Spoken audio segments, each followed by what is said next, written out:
Hello.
toolbar for Zoom, you can see an area that says chat. Go ahead and locate that chat box and just tell me who you are and where you're from.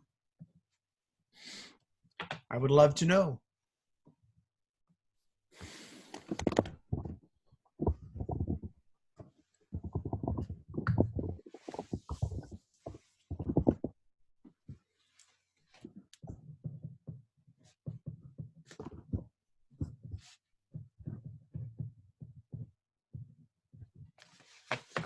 All right, Aaron. Hey, how are you? Hope everything's good in sunny San Diego today. Good to have you on here. All right. Anybody else want to share where you're from? Ray. Hey, Ray. How are you, man? Cowboy Church of Ellis County. Good to have you on here today in Waxahachie. So yeah, I've been to that neck of the woods.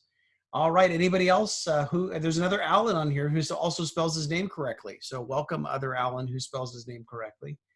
Glad to have you. But if you guys would tell us where you're from, I'd love to hear it. Nicole from Tacoma. Good to have you, Nicole. My father-in-law is one of the managers at Titusville in Tacoma. So if you ever need a car, go see Cliff. But anyway, yeah, so good. Welcome. Glad to have you guys here. We may have a few others that are joining. What we're going to do is I'm going to be sharing kind of the first half of our time, and then about 30 minutes, give or take.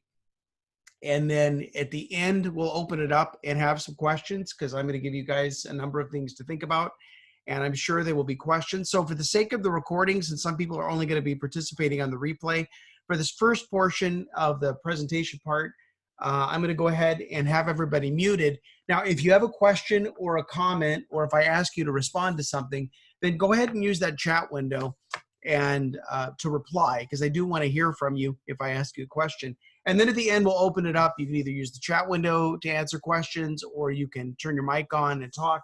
Either way, but we'll do that kind of at the last half. So let's talk about this idea of starting 100 groups. And what's interesting is we have churches from all different parts of the country, different types of churches, very different sizes of churches. And so this 100 idea is going to be interesting and played out a little differently depending on your congregation. So let's get into this. All right, so why 100? Now, this is why I went with 100, because most churches are woefully behind in making disciples. So, you know, for a lot of churches to have 100 groups started, get 100 groups connected and going, would be a good way toward catching up. Probably wouldn't catch us up, but you know, it's kind of a big, hairy, audacious goal, right? The other thing is, and this is an interesting thing, a friend of mine, Don Corder, wrote a book called Connect, How to Grow Your Church in 28 Days. And in his Connect book, through research with, you know, hundreds of thousands of church attendance records, what he discovered was that a typical church of 100 people, if you have 100 people in worship on the weekend, it actually represents about 500 people who would call your church their church. So some people are more regular, and then some people, he said 80% attend about 33 times a year, and then the other 20% attend, you know, much less, 2.4 times a year, I think is what he says. Maybe Christmas and Easter, and throw one other in there. But think about that if 100 people in worship represents 500 people in the community that would call your church their church, they're not going anywhere else, then what would 5 times your worship attendance look like? So think about what your average adult worship attendance is, or your average worship attendance, however you split that out. And in the chat window, go ahead and tell me, what would 5 times your worship attendance look like?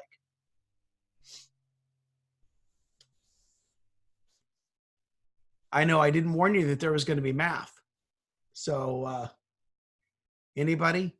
So 5 times 100 is 500. Okay, so Nicole says would be 2,500. Aaron says 560. Alan says 3,500. Ray says 5,000. Okay, so if you consider, like, this is the amount of people, give or take, and I know there are different ways to calculate this, but Don's put a lot of effort into researching this. But if you have that many people that are connected in your church, and if you don't believe it, then go take a look at your database and look at all of your records of who's in your database, because the database is going to be anybody that's ever showed up once, right? We have plenty to work from to start 100 groups, right? We have plenty of people to work from. Okay, so let's go the other way, and that's this, that we're going to talk today about how do you start 100 groups next year. Well, you kind of have to choose your 100, in that different churches are going to have different contexts. So you may say that your 100 is that your church wants to reach a total of 100 groups in 2020. I did this in a church of 800 adults on the weekend, and I had for 7 years plotted along with one strategy, got 30% in groups. We changed our strategy, we got 60% in groups, and then within 6 months, we had 1,000 people in groups, and we had 800 people in the weekend service. So we had 103 groups. We turned around and had 105 groups. So maybe that's your goal. You're going to reach 100 groups. You haven't hit 100 yet. Maybe your goal is you already have a lot of groups, so you want to start 100 more groups in addition to the groups that you already have, and that could be your 100. Or the third way is you would say, you know what, I want to get everybody connected into groups. We want to have 100% of our congregation, and for some of you, you know, everybody could be quite sizable. It could be definitely more than 100 groups or more than starting an additional 100 groups. So however way you want to look at this, the principles we talk about today can be applied to any of those goals and could actually work for you. So let's talk about the simple math. And the simple math is this: you don't need 1,000 people to start 100 groups. You don't need 1,000 people to start 100 groups. So where I want you to go in your thinking is this: that to start 100 groups, you need 100 leaders. And we're going to talk about the leader word in a minute.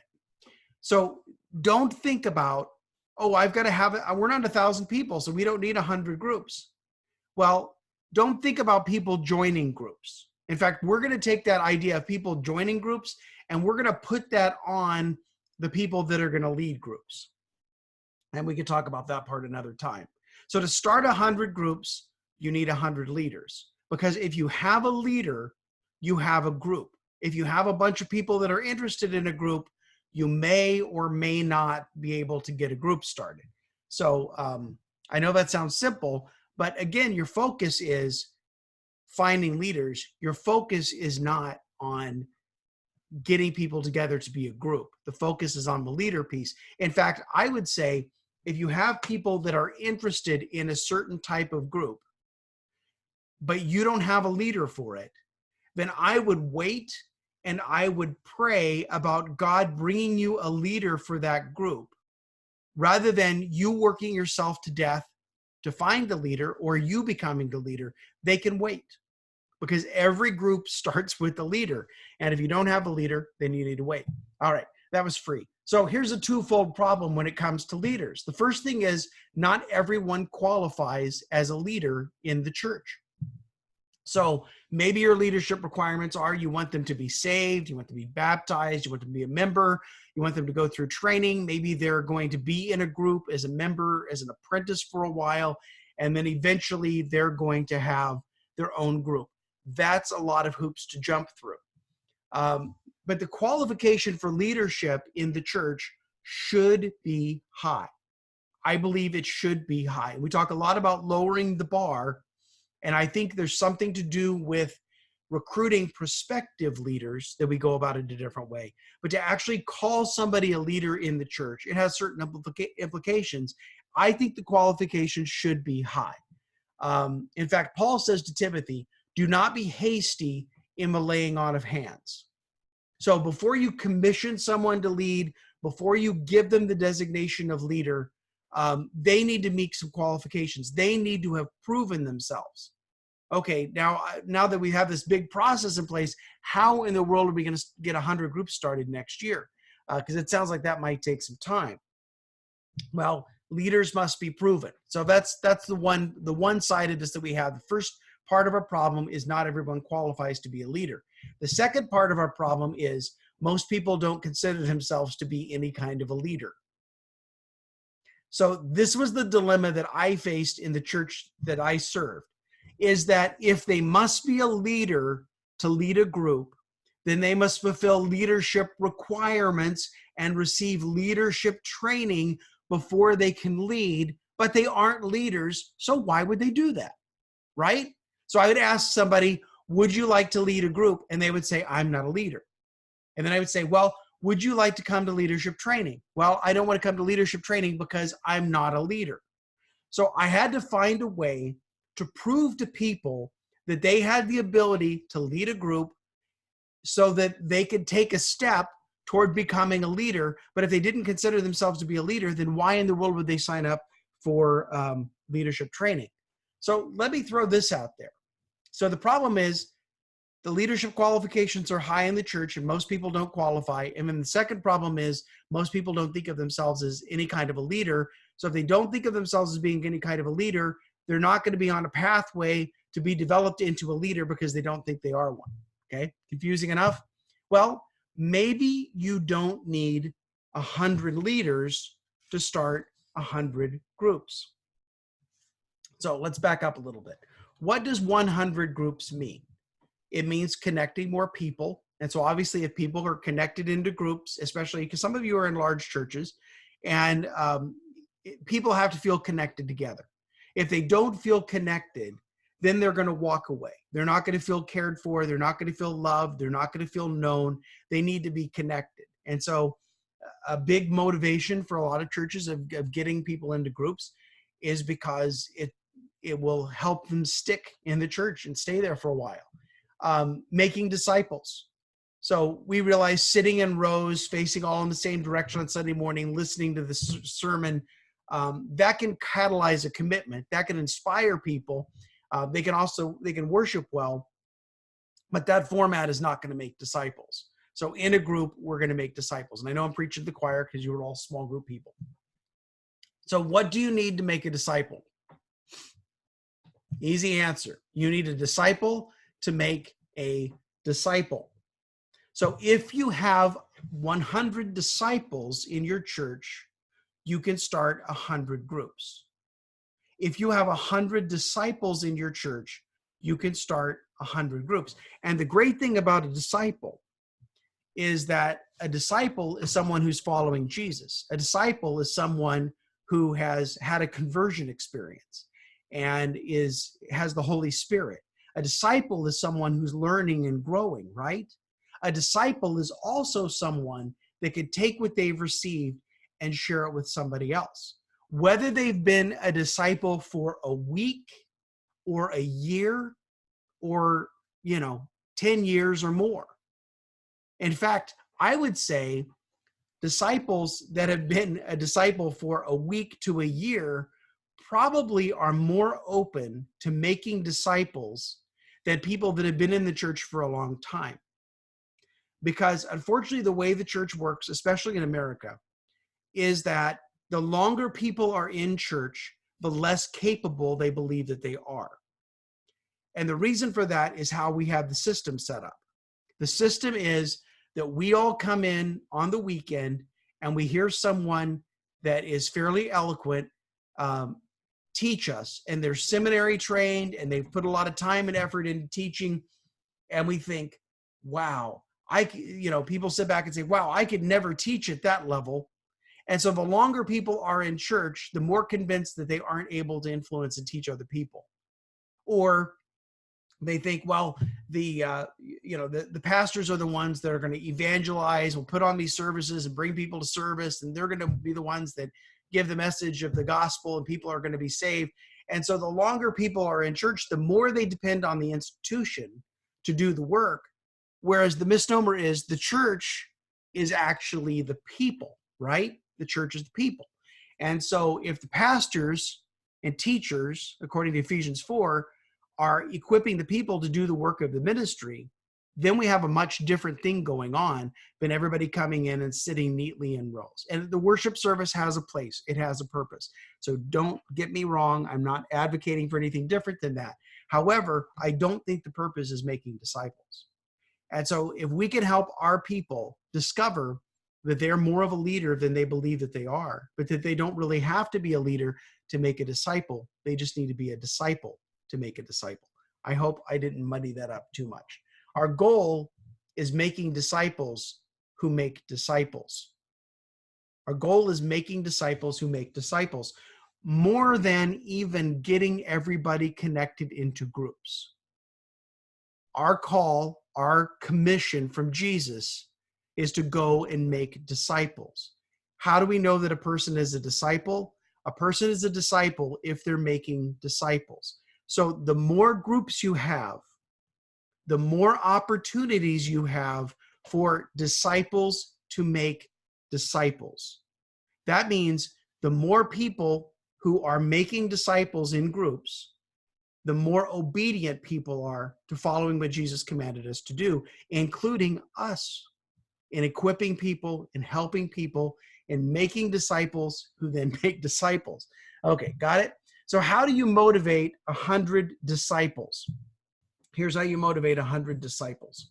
First of all, you want to offer multiple short-term opportunities for them to get together with a group of people and have some sort of a Bible study. And so you want to do it more than once because, we've all heard, the idea of innovators and early adopters and early mid adopters and late mid adopters and laggards. And we can get into Everett Rogers' research in his Diffusion of Innovations, which I wrote about some in my book. But that's kind of the idea. So if you offer the first opportunity, you're going to get all of your innovators, your early adopters, your people that don't mind being a guinea pig. Then when you offer the second wave, you're going to start getting some of your early mid adopters that were sitting back, waiting to see how this was going to go, making sure nobody was going to die doing this. And when they decide to do it, and then your late mid adopters, your third time around, are more skeptical. And so they want to make sure this works. Now, the last 16% of any church are what's referred to, or any organization are referred to as laggards. We like to say late adopters, but it really means laggards. Laggards are more traditional. Laggards are not going to change. They're not going to move. And as Steve Gladen says, life is too short to waste it on stubborn people. So the reality is you'll get more people connected into groups who don't go to your church before you get the people that are traditional and reluctant and stubborn. So offer multiple short-term opportunities because one will build on the other. And I would offer multiple short-term opportunities, multiple on-ramps to groups in the same year, in 2020. And I'll explain how to do that in a minute. The second thing is you want to offer easy-to-use curriculum. Because admittedly, these disciples, they're not teachers, they're not leaders. And here's the thing, you don't want them to teach. You want to offer them an easy to use curriculum that you are going to produce or you are going to provide for them.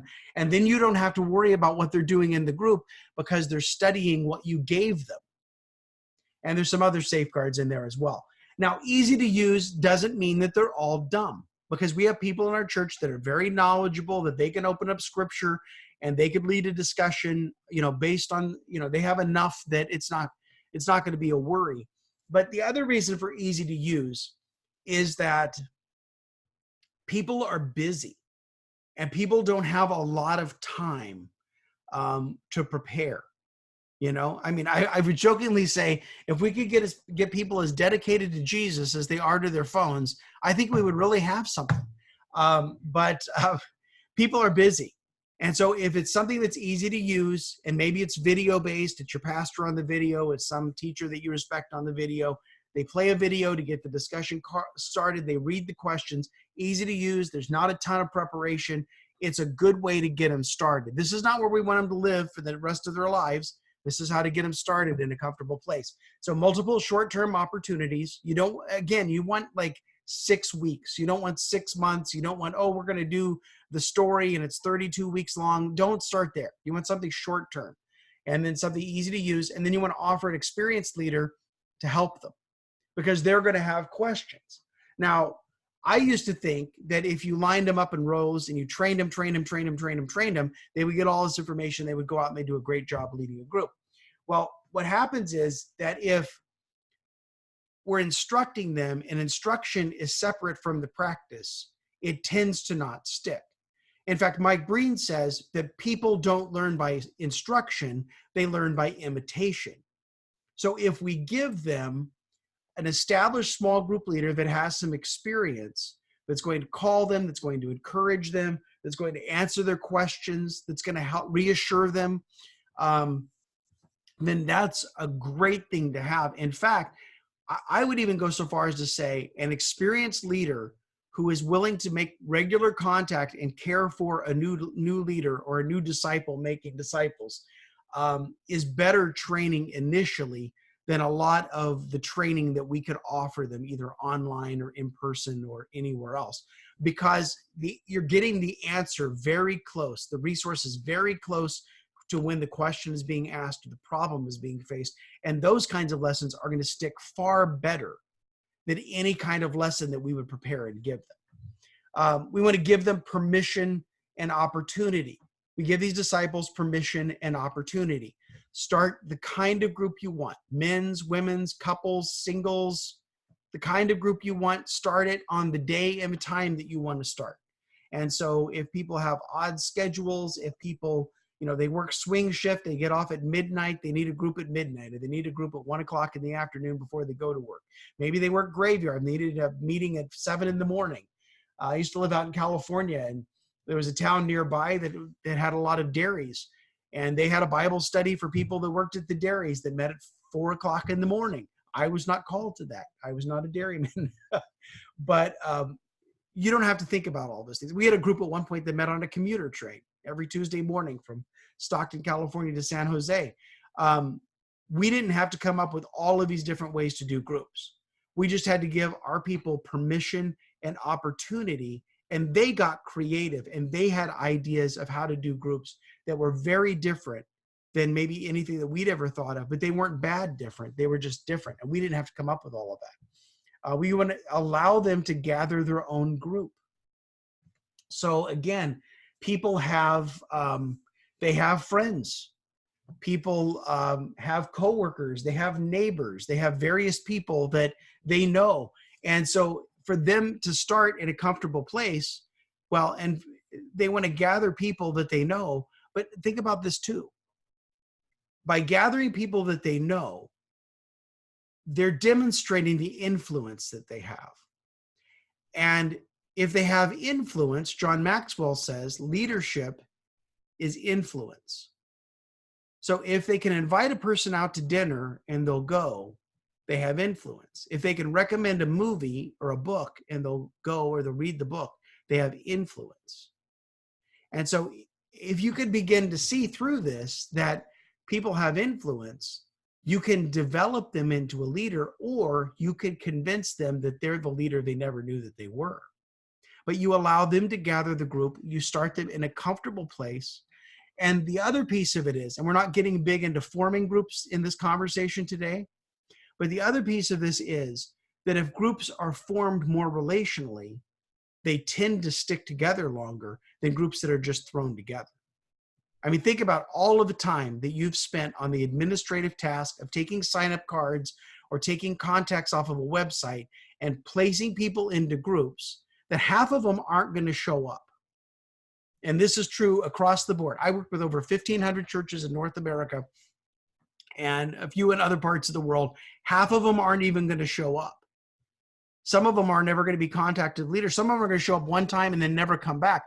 But if they already know somebody in the group, they have a better chance of sticking with the group.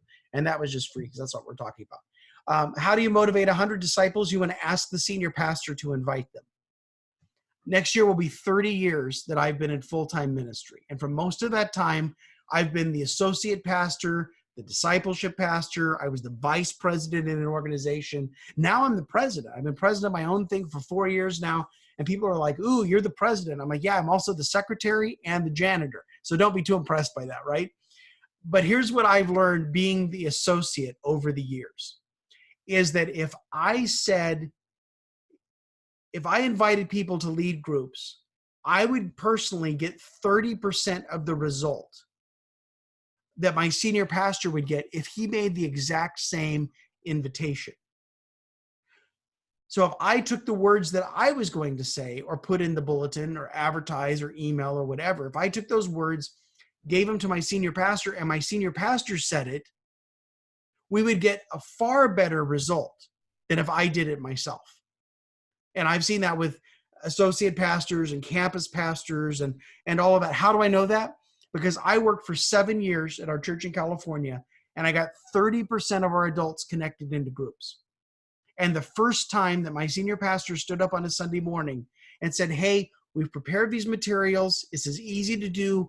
You want to get together with some friends, open up your home, and we'll help you get a group started. We doubled our groups in a day. And then within 6 months, we got to a place where we had more people in groups than we had in the weekend service. And then fast forward to the church I served here in Greenville, South Carolina. It was a church of about 6,500. I didn't invite one person to lead. In fact, I have not personally recruited a small group leader since 2004. And I was at the Church of California for 3 more years. And then I served the church here in South Carolina for 4 years. I didn't recruit one leader, and we started hundreds of groups.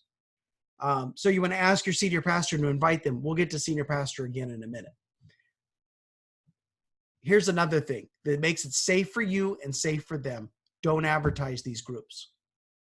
So you have disciples that are making disciples. They invite people that they know. You give them curriculum that's short term. You give them an experienced leader that's going to help them. You give them permission and opportunity to meet when and where and however they want to meet, as long as you're using the curriculum, as long as you're checking into the coach, and then you don't advertise those groups.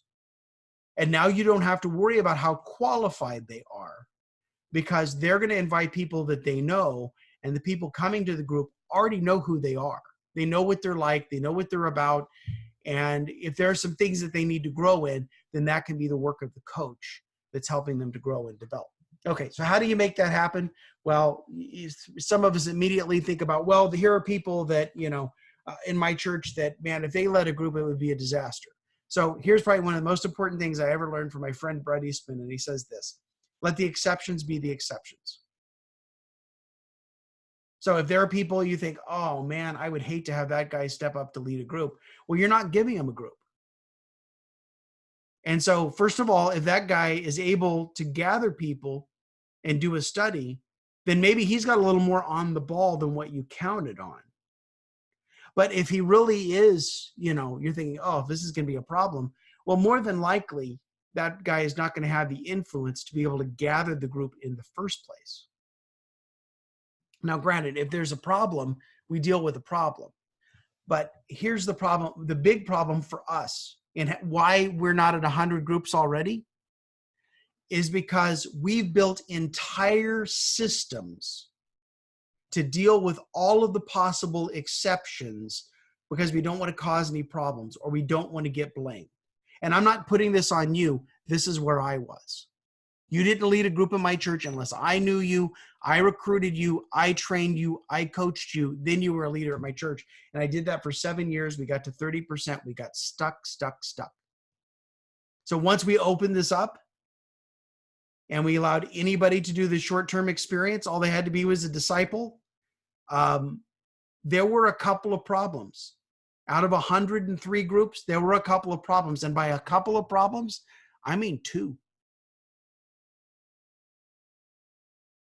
And I thought, wow, before I was so reluctant to open this thing up and launch it because of 2 people that might be a problem. And yet I was going to keep 101 people away from leading a group because of possibly 2 problems. It's kind of like, shame on me. So how do you avoid chaos? Oh, that's a good question, because some of you got a little nervous here. Well, you determine the curriculum. They study what you give them to study. So you don't have to worry about what's being studied in the group because you gave it to them, or it's your pastor's teaching on the video. You give them a coach that you trust. And I'll be honest with you, it was a very big day for me when I was sitting with my coaches. And one of my coaches is named Carlos, and he'd been a leader in our church for a number of years. And Carlos says to the group, he said, boy, I was talking to Rick this week. He said, Rick is so excited about his group. He said, Rick said, this is the best thing he's ever done. And I looked at Carlos and I said, who's Rick? I didn't know who Rick was. I couldn't have picked Rick out of a lineup. I had absolutely no idea.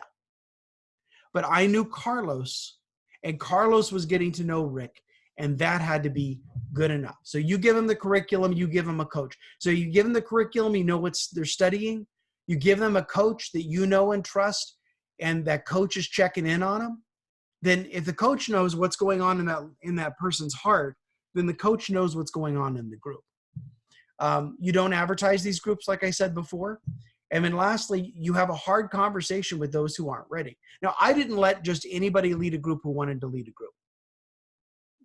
We had a few that were, going through stuff that was more, it was stuff that needed to be front and center for what was going on in their lives. And maybe it was a life controlling problem. Maybe it was some kind of a relationship issue. We had to sit down and talk about where they were. And for some people, I used to dread these conversations, but it ended up, as a pastor, it ended up being a good opportunity to speak into somebody's life that, maybe I didn't know what was going on with them before, and give them some help, give them some direction. Maybe they joined the group for that time. It didn't mean they were never going to lead a small group, but it meant that we needed to provide the help that they needed for their situation before they were ready to jump in and lead a group. So how do you motivate your pastor? Because I said, well, you asked your senior pastor if you are the senior pastor, you're just going to have to motivate yourself. It's a couple senior pastors on here. But how do you motivate your pastor? How do you get your pastor interested in doing this? Well, a couple of ideas. The first is, if you base the curriculum on your pastor's teaching, your pastor will be very interested in getting leaders recruited and forming groups. We worked with a church a number of years ago in the Tampa area, and we spent a day, we coached their team on how to shoot the video, and then they had members of their team that were going to write their curriculum.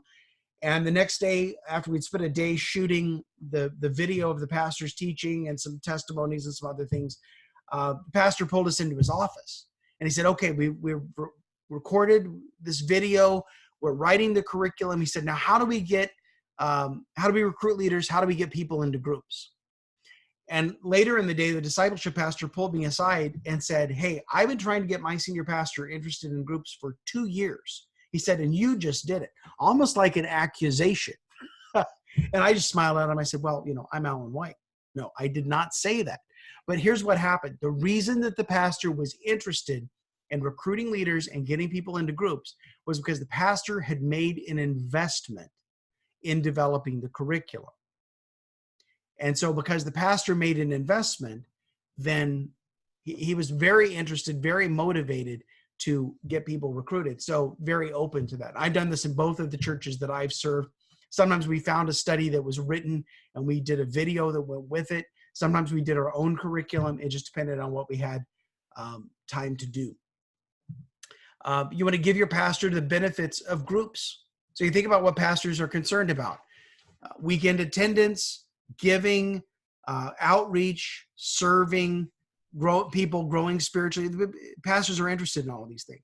And so I will send you a link after this webinar to a little 4-page thing I wrote called The Senior Pastor's Guide to Groups.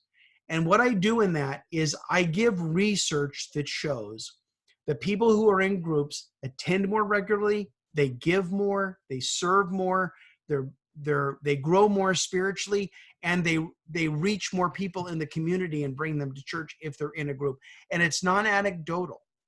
It's not stories. It's research from a couple of pretty big sources showing this is what groups do for a church. So if your pastor has those benefits, to see the groups will actually meet the needs of some of the things that he's concerned about, some of the things maybe that are keeping him up at night, then that's another motivation for group. Here's the third thing with the pastor. You want to follow your pastor's lead. So our very first series that we did, after I'd been stuck for 7 years at our church in California, got 30% into groups. I went to a seminar in Southern California, and I was driving back, and I was thinking, how could we launch groups? How could my pastor is in favor of groups, but how could we get motivated to do something a little bit more? And at the time, this was 2004, his attention was turned to The Passion of the Christ. The movie was coming out. He knew that people were going to have spiritual questions. He had already planned a sermon series. He had already bought some advertising. And I walked into his office. I said, Pastor Dave, I said, what would you think about launching groups based on The Passion of the Christ? And he said, I think that's a great idea. Now, why did he think that was a great idea? Because it was his idea. I talked to some small group pastors who wear themselves out trying to get their senior pastor on board with groups. And what I have to tell them is this: you don't need to get your senior pastor on board, because it's your senior pastor's boat. So if you want to develop more groups, you need to put groups piggyback on anything the pastor is headed toward, and see if you can start groups along with that. One church I worked with recently, they were having a big parenting conference at their church. And I said, what kind of parenting groups are you going to start? And they said, what do you mean? We're not starting parenting groups. I said, you're having a conference on parenting. People are going to need next steps coming out of that conference. Then put it on small groups. So whatever your pastor is passionate about, if he's passionate about evangelism, then give people tools that they can invite their friends into a group. And the tools, the pastor on the video is going to share the gospel over the course of a study that they might be interested in. Whatever your pastor is excited about. If your pastor is excited about serving the community, then build groups on serving. But just kind of piggyback on wherever your pastor is going, and that will serve you well with groups. All right, so let's talk about how do you do this next year. Well, right now, you would begin to plan, maybe prepare your curriculum, decide what you're going to use, decide to make your own. I've written a couple of studies where I've written the scripts, and I've written the study guides are published and available. So you take my scripts, you record them, you put it up on YouTube, you make DVDs, whatever you want to do, you buy the books, you're good to go. Or you can, purchase things that are out there. January, you start to recruit your disciples who are going to make disciples. And I would use the whole month of January, use multiple Sundays to push this. Again, as much as you can, get your senior pastor to make the invitation. February and March, this is going to be your first launch. And in your first launch, make it a goal to start 30 groups in your first launch. And for some of you, that doesn't sound like a very big task. For some of you, that sounds like a daunting task. Do 30 in the first one. Then turn around, and around Easter time, Easter's April 12th next year. It's a little on the later side. But off of Easter, launch more groups. Now, you're probably not going to get a lot of airtime on Easter Sunday to talk about groups. But if your pastor wants to see people who are there on Easter come back to the Sunday after Easter, advertise that series on Easter Sunday, get them to come back, and then start that curriculum right after Easter. And when you get the second one, you had 30 the first time around, you can get another 30. And again, opening this up, you have your early mid adopters, people that witnessed the first launch that said, okay, that seemed to go pretty good. And then they decide to sign on, and then do a big one next fall. And fall is probably going to be the biggest launch of the year. I would say by then you could probably start another 40 groups. There's some things you need to do to have in place to keep at least 80% of your groups going that started earlier in the year. But we're going to start 100, and we're going to at least try to keep 80 of them. That's our goal, right? And if you're not happy with that, then you know what? Start 120 and then keep 100. And then you're going to celebrate 100 groups. That's after that. There are a lot of details that I can't go into because I'm already over my time. But I would give you a couple of things that I could do to possibly help you, and then we're going to open this up for questions. One way is kind of a self-study plan. I wrote a book a couple years ago called Exponential Groups that walks you through how to do alignment series, how to recruit leaders, how to form groups, how to build a coaching structure. And then I have a couple of online courses. One is called Leading an Exponential Group Launch. The other one is called Coaching Exponential Groups. And I'll send you links to those if you're interested. So if you want to invest somewhere between $16 to $550, that would be the way to go. You can study these things. You can apply it in your church. You can go. That's one way to do it. The other way to do it would be to join a coaching group, which is going to include my books and my courses. It's 6 months. We meet twice a month as a group. We have about 5 or 6 churches in a group. I'm building one now. It's starting in January. Then we have 12 months of one-on-ones, because what we do in the coaching group is we talk about the best practices that I've learned from coaching over 1,500 churches. And then what we talk about in the individual meetings is how are these principles and best practices going to work in the uniqueness of your church. Because what I've discovered is different size churches, different types of churches, different regions of North America, different ethnicities. Everybody does their own version of these principles. And so we customize those in these one-on-one meetings. we would do a church-wide assessment. We'd collect some data, and then I would come on site and talk to your team and do some planning. Maybe do a visit where we would offer a video shoot. You know, I could help direct a video shoot and help you with that, or maybe help you support one of your launches. Coaching, it varies. The minimum you can go is about $3,000 for the year. If you do the things with the on-site visit, it's more like $6,000 plus the expenses. If that's something you're interested in, we can certainly talk about that, the payment plans and all of that stuff. I can send you the full details because I'm sure I'm forgetting something. Okay, questions. I've thrown a lot at you. I will send you the PowerPoint slides. I will send you a link to the recording. How do you feel? Is it possible to launch 100 groups in your church next year? So you can unmute yourselves and talk to me. I'll actually unmute. Or you can use the chat window. Questions, thoughts, complaints?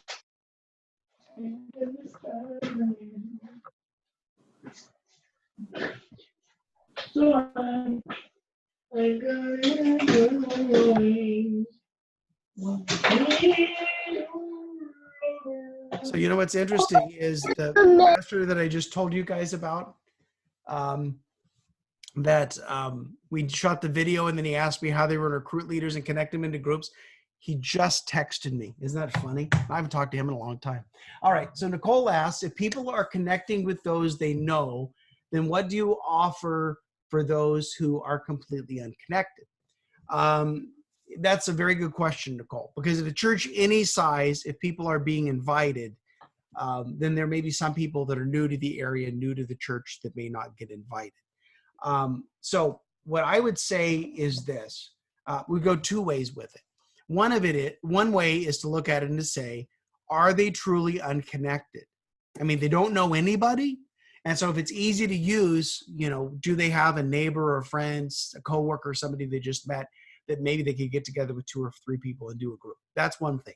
The other way to go, though, is that if people are in that scenario, then I would give them an opportunity to connect with a group leader that you already have. And so somebody that you know, somebody that you trust, somebody that you would direct them to that group. And so you could either have like an open house kind of event where you have all of those leaders represented and they could meet the prospective members and the members would sign up to be in the group. Or, you know, if it's not a lot of people, then you could send them to a group. But that would be an idea. And even if they send them to a group, like right now I'm starting a group in my church. And what I'm finding is they're sending me names and I'll connect with them initially by text, but then I go have a cup of coffee with the person, get to know them, they get to know me, and then we haven't launched our group yet. We're about to. But yeah, there would be some ways, I think, for them to connect. And again, you may go back to the groups you already have because, you know, not everybody's going to get invited. Ray's asking, how do you track or follow up on groups that start their own group? Very good question, Ray. So here's the thing, and I kind of glanced over this a little bit, is regardless of how a group starts, I treat them all the same. So if initially I bring them into a short briefing, I mean short, like 10, 15 minutes, I introduce them to a coach, I give them curriculum, I put them in the database, I treat them like I would treat any other group. Now, they may not, you know, not all of them are going to go, but we're going to give them opportunities to continue. So yeah, whatever database you're using, my favorite church database is called Church Teams. And it actually sends, once the group is set up in Church Teams, which the leaders can do themselves, then it'll send out a request every week after the meeting and ask for a report. They click a link, they're brought into the database. They can fill it out a form on their phone. Church Teams has had a great apparatus for a very long time. It was made by a small group pastor, but it actually can serve the whole church and anything any other church database can do. They've just upgraded their interface and they have a beautiful new interface. So that's one way to do it. At a minimum, you could at least a couple of weeks into the study, send a survey out to all of your group leaders. And one of the questions you would ask in the survey would be, make a list of everyone who's attended your group so far. The last way that you could do that is you could ask the coach to collect a list, And I'm reluctant for that. I'm reluctant to use coaches for administrative tasks because I want coaches to be there to build the relationship and not be, I mean, they're managing, but I don't want them to feel like managers. I want them to be there for the relationship. But the coach could just say, hey, just tell me real quick who's been in your group so far, and then make a list. So there are some ways to do that. I would use the electronic means before I would use the coach or whatever. But yeah, I would ask them to report just like you would ask all of your other groups to report. Okay, so Nicole says, so to clarify, we might advertise existing groups, but not new ones. Yeah, so I think, and you could even, if you knew somebody well who was going to start one of these new groups, and you felt, and they met more of the requirements, they were kind of a known person in the church, I would even encourage you to advertise those groups. But for the people that you don't know very well, or people that want to start in a more comfortable place by inviting their friends, then I don't advertise those groups. So I think you could do multiple things at the same time. And if that's confusing, we could talk about it. All right, questions or thoughts? Anybody else? What is my definition of a leader? That's a good question, Ray. I would say that a leader is someone who has proven themselves and has met the qualifications that we have to lead. So when I talk about let's start 100, let's look for disciples and help them to make disciples, what we're doing at that point is, you can think of it this way. You can think of it as a leader recruiting process. And so the beginning of the process is they self-identify as a leader, but we don't call them a leader. We ask them to get together with your friends and do a study. But if they do that, if they demonstrate that function of leadership, then chances are we have a leader. Then once they do that first one, we invite them to a second one. And then they take us up on the second one. Well, now there's a better chance that they're going to continue forward.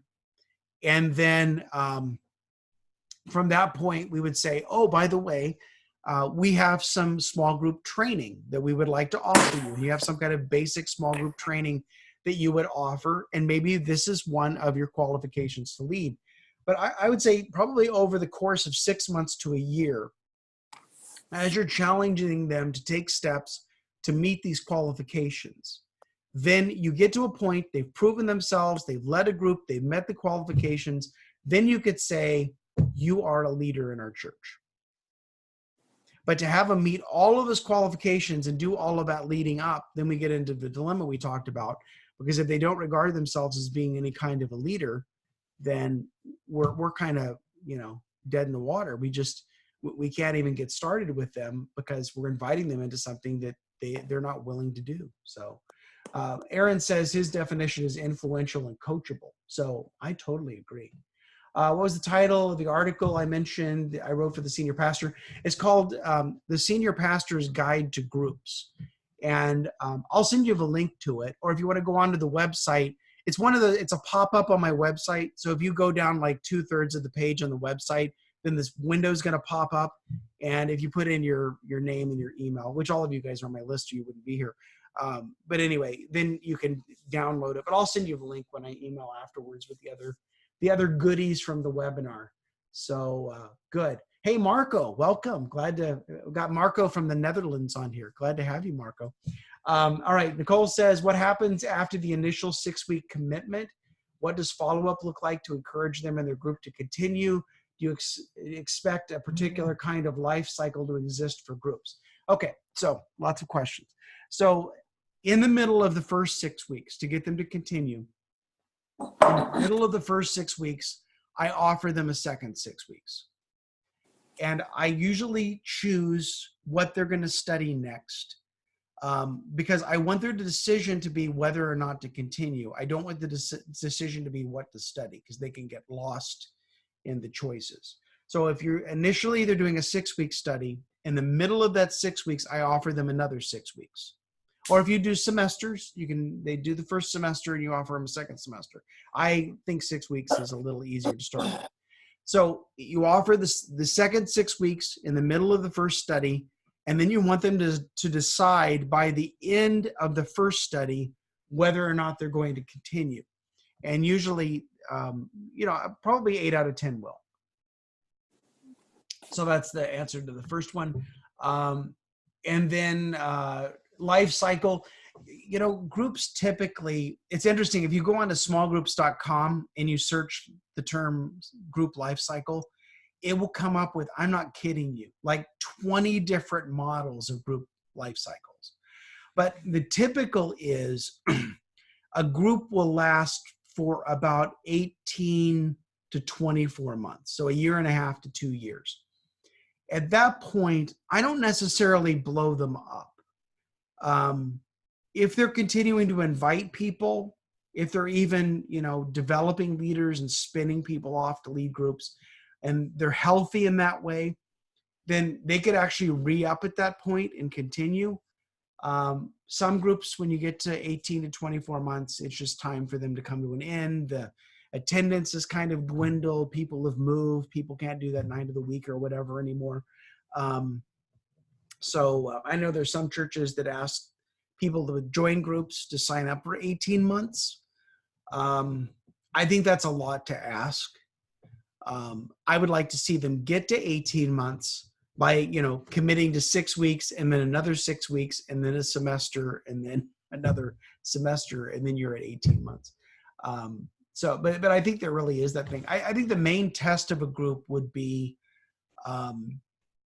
if the group is still speaking the truth in love, and being effective in challenging the members of the group and spurring them on toward love and good deeds, then I think you're good to go.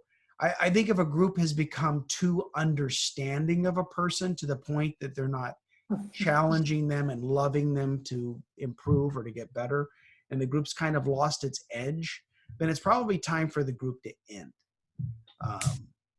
And that's a bigger topic. But like I said, go on to smallgroups.com and you'll find 20 different models for that. It's kind of funny, and they all make some sense. So just pick one. All right. Any other questions or thoughts?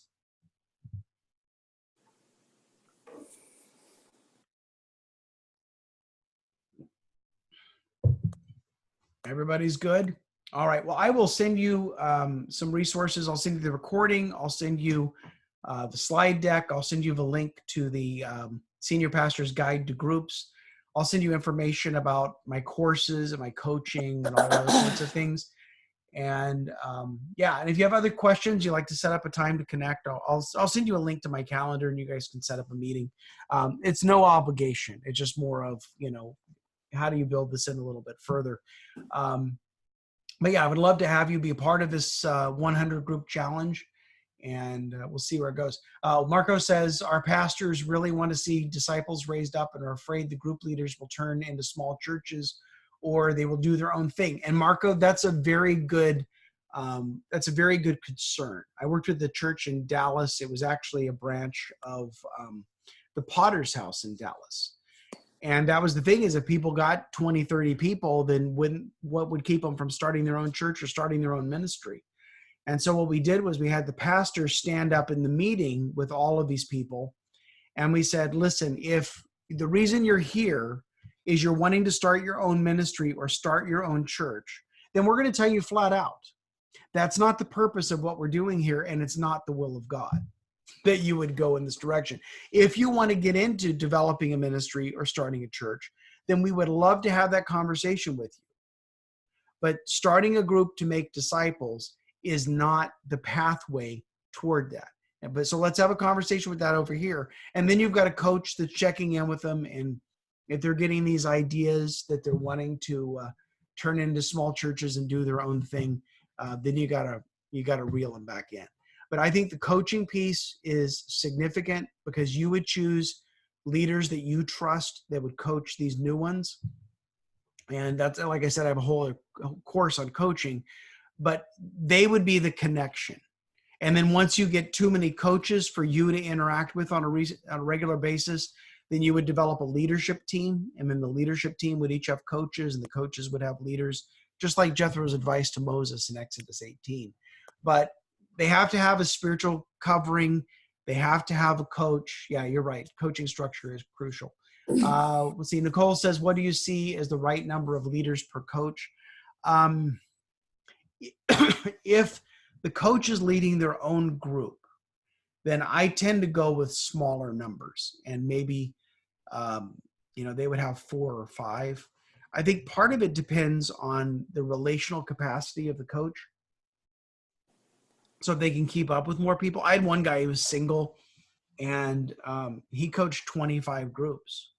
But he was there every Sunday morning from before the first service to after the last service, and was able to connect. But he had the flexibility. He didn't have a wife. He didn't have children.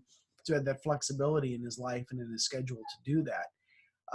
But I would say for most, it would be 4 or 5. I would say starting out as a coach, because new leaders are going to need like a weekly contact, and they're going to have more questions. I would only start them out with 1 or 2. Oh, geez. And then maybe add 1 or 2 more as you go. So, all right. Any other thoughts or questions?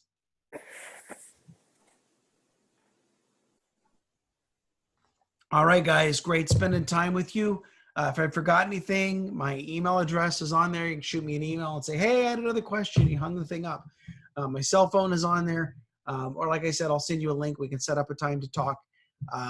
But yeah, thank you for being here today. Thank you for being interested in this. It's been interesting. Several people have said, yeah, I'm thinking about it. I'm praying about it. I think this 100 idea has been intimidating to folks, but I think we need a big, hairy, audacious goal. I think we need something, and honestly, if your goal is 100 and you only get 85, you're not a failure, but you have 85 more than you may have had it. So anyway, thank you guys, and appreciate you being here, and we'll talk more. All right. God bless.